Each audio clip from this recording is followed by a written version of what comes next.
好，来乡亲啊，来看这3字真歹写哦。红菇粿的菇，凉风的凉，甲长会收的收，这3字已经真歹写了。若是有一个地址，佮包含这3字，就真正麻烦了。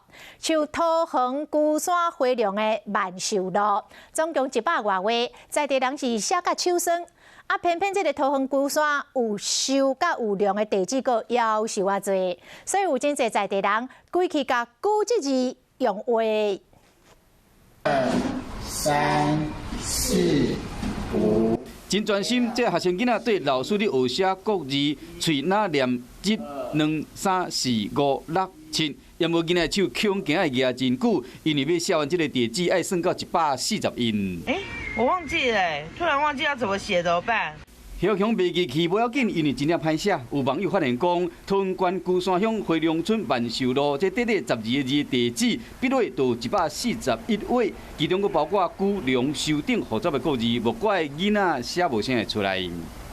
会觉得很麻烦，因为这些都是很复杂的字，要写很久。虽然即马桃园县已经升级为桃园市，不过笔画共款真济，为了对付这复杂的地址，有人发挥创意，有人写简体字，有人写注音，也有人是安尼处理。干脆用画的，没有啦，简写啦，要不然就写注音了啦。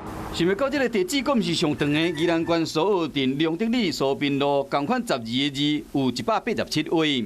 只能讲，即马网络夹批伤过方便，向要写字有可能会写袂出来。不过你若用画，又变可能看无嘛袂晓送，所以讲平时上好是笔网牙，字加减练。